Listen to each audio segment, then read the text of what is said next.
Indonesia akhirnya menggelar ajang Piala Dunia untuk pertama kalinya. Berbagai momen unik dari bintang muda dunia menarik perhatian masyarakat tanah air. Peserta Piala Dunia U17 juga dibuat kagum dengan suasana serta sambutan hangat publik tanah air. Cetak Gol coba merangkum momen-momen unik di Piala Dunia U17 sebagai berikut.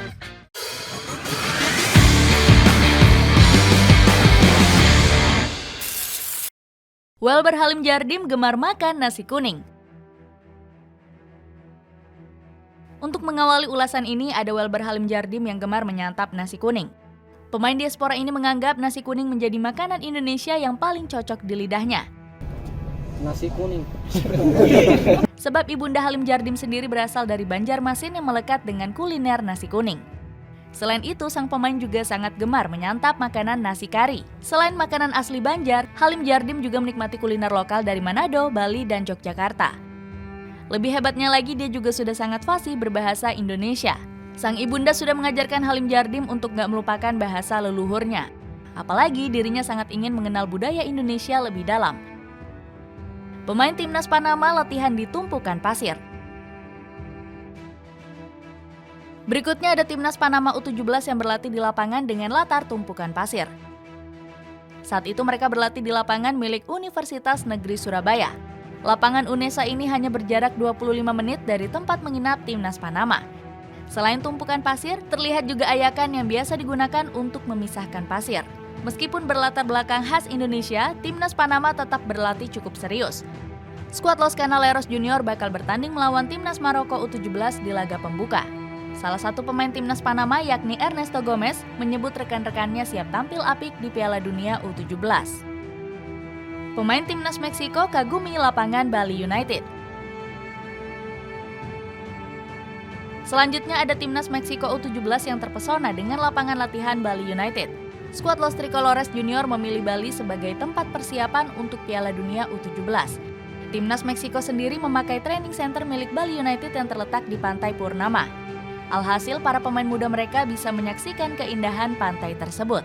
Fidel Barajas mengaku kagum dengan lapangan latihan Bali United. Pemain timnas Meksiko U17 ini juga memuji keindahan pantai Purnama Bali yang cukup memikat mata. Namun Barajas sedikit mengeluh tentang cuaca panas saat menjalani sesi latihan. Akan tetapi dirinya yakin bakal semakin terbiasa dengan cuaca tropis di Indonesia. Demam dangdut.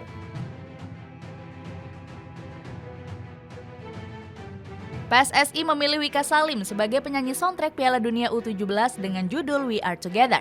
Soundtrack ini sendiri memiliki aliran musik bergenre dangdut. Erick Thohir selaku ketua PSSI memang ingin mempromosikan dangdut di perhelatan Piala Dunia U17. Dirinya melihat potensi lagu khas Indonesia akan lebih dikenal dunia. Erick Thohir juga berjanji akan menampilkan musik dangdut di opening ceremony. Pria kelahiran Jakarta ini berharap penonton akan terpukau dengan seremoni yang disiapkan. Sayangnya lagu yang dinyanyikan Wika Salim ini mendapat banyak hujatan dari netizen. Meskipun begitu, artis kelahiran Bogor ini berharap musik dangdut akan lebih dikenal usai perhelatan Piala Dunia U17.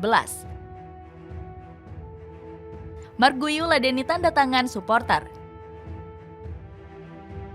Selanjutnya ada momen dari Mark Guiu yang bersikap ramah dengan supporter Indonesia. Pemain Barcelona U19 ini juga meladeni tanda tangan dan berfoto dengan penggemar. Sebagai informasi, Guiu sendiri sudah debut di skuad utama Barcelona saat melawan Athletic Bilbao. Pemain berusia 17 tahun ini sukses mencetak gol kemenangan Blaugrana di laga tersebut. Timnas Spanyol bahkan memposting potret Guiu sedang menyapa penggemar di akun Twitter mereka. Mereka cukup kaget dengan semangat tinggi supporter Indonesia di ajang Piala Dunia U17.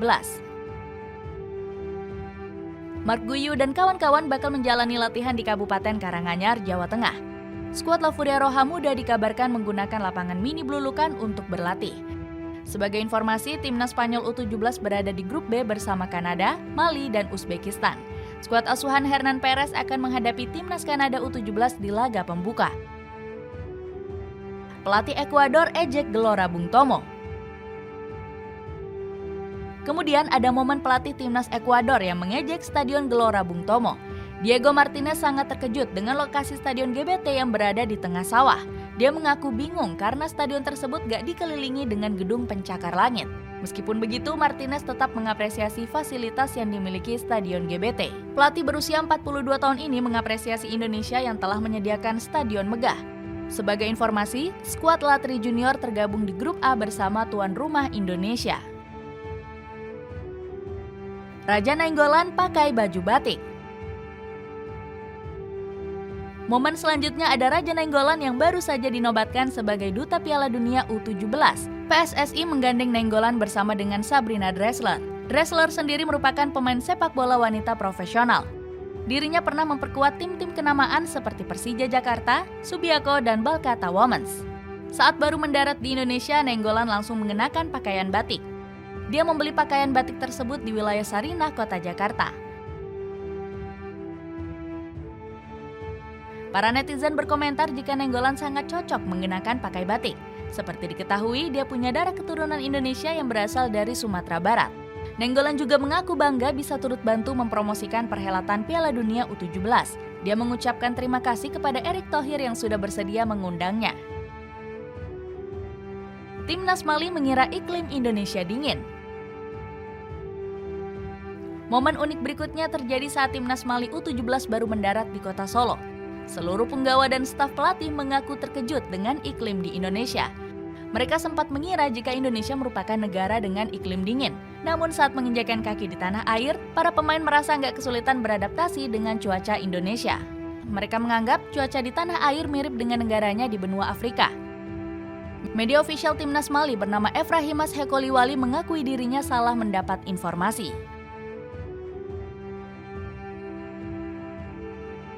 Timnas Polandia pulangkan pemain bermasalah.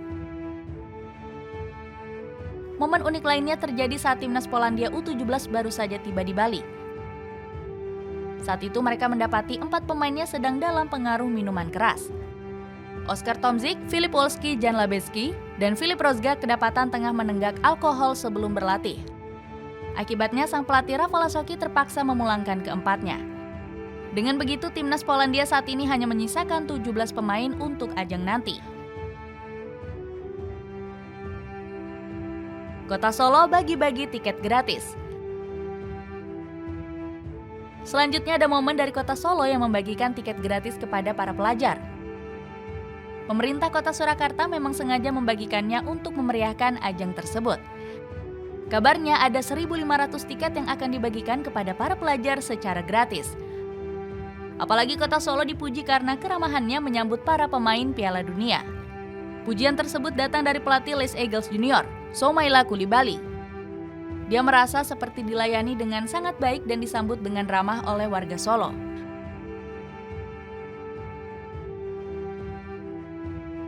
Memperkenalkan budaya tradisional Nusantara. Selain sebagai ajang pemersatu tiap negara, event Piala Dunia U17 juga menjadi ajang perkenalan budaya Indonesia. Hal itu terjadi dalam acara Tour Trophy Experience yang digelar di Kota Solo. Kirap trofi ini menampilkan budaya setempat dengan tari-tarian.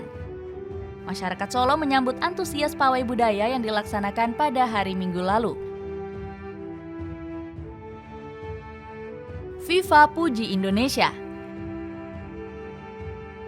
Presiden FIFA Gianni Infantino memuji kesiapan Indonesia menjadi tuan rumah di Piala Dunia U17. Infantino menilai Indonesia menjadi negara terniat.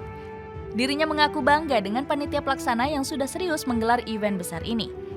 Infantino menganggap event Piala Dunia U17 ini sangat penting untuk para pemain. Pasalnya sudah banyak pemain-pemain beken yang lahir dari ajang tersebut. Selain itu, Infantino juga memuji Indonesia sebagai negara yang sangat indah. Dia berharap perhelatan Piala Dunia U17 bisa berjalan lancar hingga selesai. Peserta Piala Dunia puas. Selain dipuji oleh Presiden FIFA, para peserta Piala Dunia U17 juga merasa puas. Hal itu disampaikan langsung oleh Ketua PSSI, Erick Thohir saat sesi jumpa pers. Menteri BUMN ini menyebut mereka puas dengan persiapan Indonesia. Mulai dari hotel, lapangan latihan, lapangan bertanding, hingga moda transportasi yang disiapkan cukup baik.